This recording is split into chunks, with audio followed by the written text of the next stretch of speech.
Hi, Kevin Tharp here. Today we're going to deal with the topic of floating. Now, in the last exercise that I went through, we dealt with positioning. And positioning, as you recall, is either absolute, relative, fixed, or static. Static is the normal document flow. And those rules apply to how you can place different elements within the page, whether you're taking them out of normal flow or leaving them in normal flow, and how the other boxes and elements respond to the rules that you've applied. So here we've got a box 2 taken out of the normal flow by absolute positioning,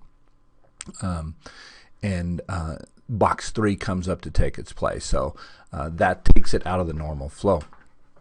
Now, today we're going to deal with floating, and there's different reasons to use different approaches to placing things on the page, but positioning and floating are the two things that really allow you to do your page layout, and they really respond very differently. So while they're both used for the same purpose, which is page layout, they respond very differently.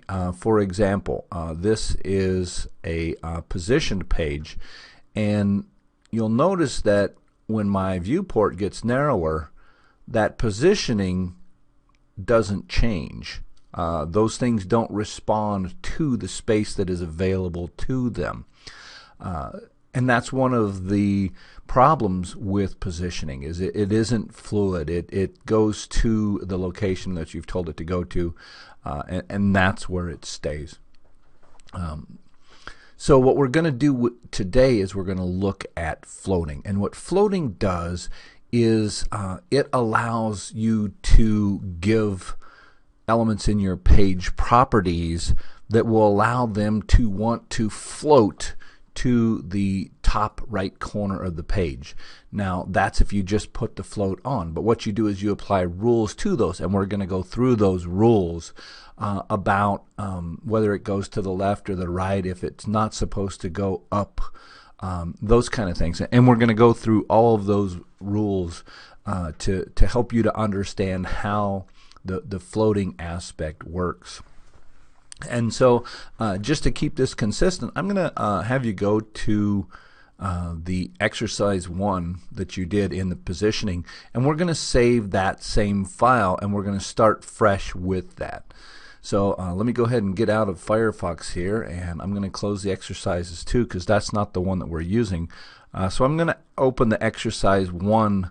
So I'm going to go into that positioning exercise that we did in the last exercise, and I'm going to open exercise 1, or you might have it called positioning exercise 1, but the exercise 1 file that you had, and I'm going to open that document. And what I want to do is I want to save that into a new folder. So we've got that coming out of the positioning folder. Let's go ahead and go to save that, and we'll create a new folder, not in the positioning but in the lesson, or in your exercises folder. Mine's in lessons, but yours will be in exercises. And so we want to create that new folder called floating. And inside of that floating file folder, we can call this, let's call it floating exercise 1.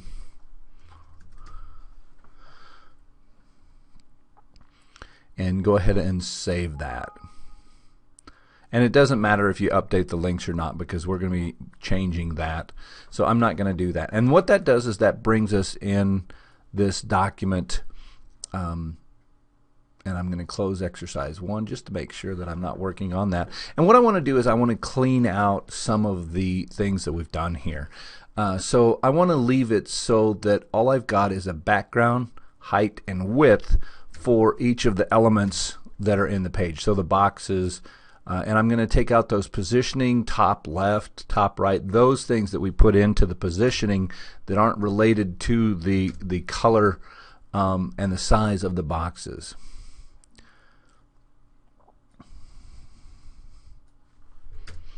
And so we'll just clean those out individually, and when you're done it should look like this, so that each of the boxes have a background, height, and width color, or a background color, a height, and a width, each of the four, and the header, the main, and the footer should only have the background color.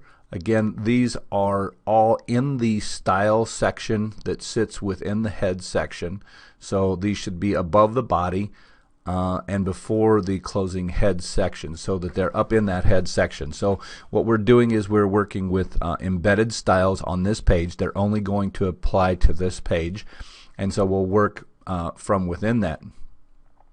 So I'm going to go ahead and refresh this, and I am going to, there's a couple things you can do. I'm using Dreamweaver here, so you can go to Live View, and you'll notice that when you do that, there's this space that shows up.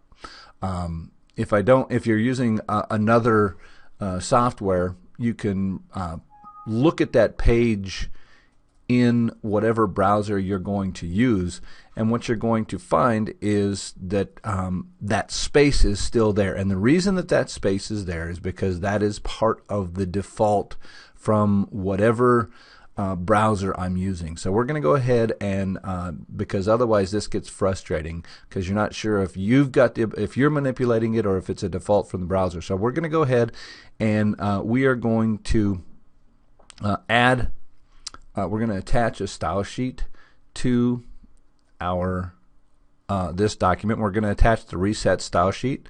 So I like to use the same reset style sheet rather than placing it over and over and over. I just use the one reset style sheet, and it applies to all my different documents. And so I'm going to go ahead and I'm going to attach that link to the this style sheet, and you'll notice that it gets rid of that space that was in there, because that was part of the default coming the styles applied by the browser. Okay, and so the next thing that I want to do is, we established a base style sheet the other day, and I want to go ahead and I'm going to attach that style sheet to this as well. And so I'm just going to use the same style sheet that I used for the positioning exercise, for the floating exercise, and you'll notice that that goes ahead and it applies font sizes and just a couple of other minor things in there to get us going in the right direction. So when you're done with that, you should see it look something like this. Within the head tag, you're going to see the link to the reset style sheet, and then below that you'll see the link to the base style sheet. Now it's important to have them in that order, because watch what happens if I switch their order.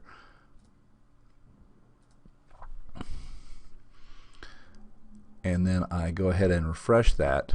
It takes away those rules, and that again is because it's applying the cascade to things in the order that they are accessed by the browser.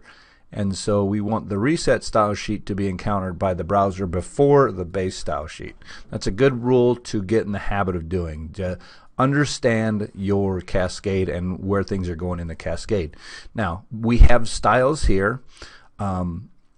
They are actually seen earlier than the browser, but they're more specific, because here we've got external style sheets. This is embedded style sheet, and embedded is further down the cascade. So even if we had rules applied in these, if the same rule is applied internally in an embedded style sheet, it's going to overrule, even though in the document structure of the HTML document, the CSS documents are called after that. So these actually apply later in the cascade, so they overrule that. So what we're going to do is we've cleaned out the everything but the background color, height, and width. We've got our boxes here. This should be looking familiar to you. So now let's go in and let's start playing with this concept of floating. So the first thing I want to do is I'm going to go start with box number 2, and I'm going to apply a float to that. Now I could use any of the methods that I have available to me, and I will use several of them in here in order to apply the rules that I want to look at. So I've looked at box number 2, and I've told it to float left. So what that's saying is float over to the left. And what happens here? Well, the content from box 3 shifted over here. Now, why on earth did that happen? Let's take a look at that. So I'm going to shift this from left to right. And what you need to pay attention to is that normal flow of the document and what's happening here. So when I put it to right for box 2, it moves box 2 over there, and box 3 comes up into the normal flow of box 2. So what that tells me is that when I'm floating, that it has the same kind of properties as an absolute positioning, in that it is moving that element out of the normal document flow. So what happens when I left that as left is that box 2 stayed there, but it's also out of the normal document flow, so that frees that space where box 2 is for other things to move up into it. It happens to be that box 3 is the exact same size, so it slides up under there, but the content knows that there's other content there. So while the box moved up there, the content overflowed from that container to some place where it could be seen. And so you end up with this sort of strange configuration.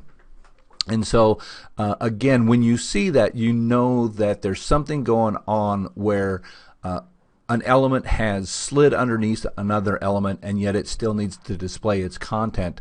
And so since they're all at the same level at this point, it just overflows the location of it, and then does the best that it can to try and display that content. So I have applied a right float to box 2. It moves out of the way. Box 3 comes up and takes its place. Now if I go to box 3 and I apply a float, and let's do right again, then you'll notice that it slides over and box 4 comes up and takes the place that 3 had, which is really the location of box 2. And no matter how big this gets, these will continue to float over as far as they can towards whatever margin was specified. The default is that it wants to go up and it wants to go over. So the question is, why is it that when I had box number 2 floating, it didn't go up beside box number 1? And the reason is that in order for an item to float past another item, that other item has to be floating as well. So if I change box number 1 and I give it a float of left, then we're going to see the others pop up there next to it. Now notice that box 4, since it had the left positioning as well, it slid up under box number 1 because now it was able to float up in there, whereas before we had that positioning, it wasn't able to do that. So what we've got to do is we've got to find a way to keep an item from sliding up underneath something else, and that is called a clear. So I'm moving back to box 4 here, which box 4 has slid up under box number 1. So I'm going to go ahead and take this float off of box 1 and move things back down where they were. And now, so again, we've got box 4 there floating over to the left. Box 3 and 2 are floating to the right. They're fine because there's nothing in their way, and everything is staying below box 1. But what I want to do is I want to add a rule to box 4 that that will prevent it from moving up underneath that that box. So what I'm going to do, it's called a clear, and what a clear does is you can think of that as being placed at the top of whatever element you're working on. And what that clear does is it prevents the top of that box or that element, whatever that element is, from floating up next to or underneath another element. And the choices that you'll normally see are both, left, or right. I'm going to choose both, so that will prevent it from going up next to boxes either on the left or the right. And when we go ahead and refresh that, then what it's done is it's dropped down because it can't come up above this box 3, because box 3 is actually the element that sits above box 4 in the document flow. So let's go ahead and go back to box number 1. We'll add our float just the way we had it before. Let's check it and see what happens. Notice that box 2 and box 3 slide up and they're floating next to box 1. Box 4 is not going underneath it because it has that clear on there that prevents it from coming up. So let's play with this box 4. Let's see if we can get that to position over here next to these others. So what I'm going to do with box 4, I'm going to go ahead and take off the clear so it can go up, and I'm going to put a float, and I'm going to float this one right so that we can see what it does there. And it comes over, and it doesn't go all the way up. It comes over as far as it can, but it can't go up because this content is in the way. And this is where that idea of floating comes along. If, however, this page had been wider, then that box would have floated up. And so that's one of the key things to understand, is that when something is floating, it's not going to push through something, it's going to float with it, depending upon the ability to do so. So as we get narrower, when you notice that the viewport is narrower than the space available to it, it won't float up into there. But as it gets wider, it allows for things to slowly move further up into that flow, and it makes its way up, floating to the right. So now let's look at the difference between left and right. Now box 1 is floating to the left. If I change that to the right, then what it's going to do is it's going to move all the way over here to the right. Now why did it go all the way? Because that is the first element that occurs in the normal document flow. So as it's interpreting this page, and I'll narrow this back down so that you can see what the normal document flow would be. The normal document flow of this is, let me narrow it down even a little bit more. And you notice that that footer floated up in there too, and we'll deal with that in a couple minutes. In the normal document flow, we've got box 1 at the top below the header. That's the first of the floating elements. And then we've got box 2, box 3, and box 4. So it's going to try and float box 1 first. So that will go over and take its new position. When it does that, actually these are all floating the same direction, so they're over there. But when we make this wide enough that we can have 2 side by side, box 2 floats up there next to it because it can. Box 3 slides over, and box 4 comes up and sits next to it. So, and again, as we widen that out, one by one, those boxes will come up and take the location that they're able to float up to. Okay, so that's a lot to think about, but it is crucial to understanding how things are going to occur, because knowing how those boxes interact, and that's the key thing to understand, is that when you are dealing with floating, these elements interact with each other, take up the space. With positioning, it's not dependent upon where that what other element is in the space that you're wanting to go to.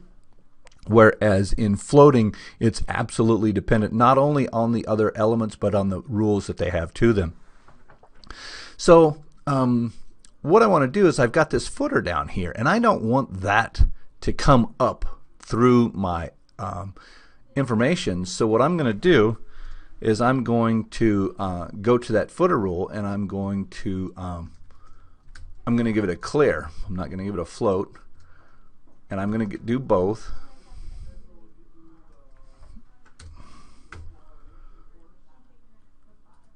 And you notice that when you add that clear, that pops back down.